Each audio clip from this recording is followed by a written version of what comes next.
ngibone kuvumbuka umfana omncane edakwa utshwala ngalendlela esabekayo. Umthandeni umfaka amanqele ungiphoxile mfana wami ngothembile. Mthandeni imina lo Ungizwe umlando kaMchunu. I'm the president of the Bhenca Nation. I'm disappointed and ngiphoxekile ngesenzo sakho sokuthi wena uhambe uyogila leyamkhuba. Imini ngimkhuba uyigila ngisho ungakasondeli zethu kwakho kukhona izinto obuvele uzenza zidedengu uzenze nje uyimoshe kanti ukhona futhi izinto obuzenza kahle.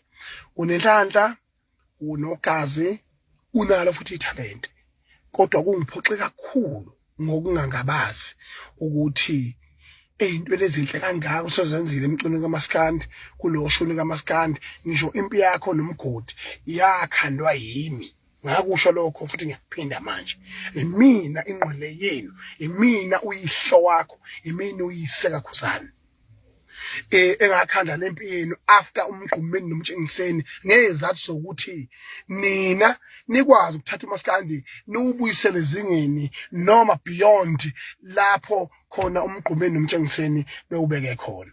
Kungilimaze kakhulu emoyeni wami ukubona udakwe ngalo liyahlobo, uhlobongela, ungahloniphi, uzodelela, wenza yonke imesi oyenze izolo. Mfana wami awuhloniphi, mfana wami awunangqondo, futhi lento oyenzile ingenze ngalimala kakhulu emoyeni, akaze ngilale ngisho ingqondo yami ayisebenzi njengamanje ukuthi uyenza kanjani into njengaleyo. Uthi usuka lapho wena wangena ku-live lapha ngezwa kuthiwa uthi uyaxolisa, awuxolisi ubudelela nje, uqhubeka nokweyisa nje kakhulu elapho uzokhuluma ngamasende ogigaba ubuvele uqumde khona ukuthi uqhubeka nokweyisa.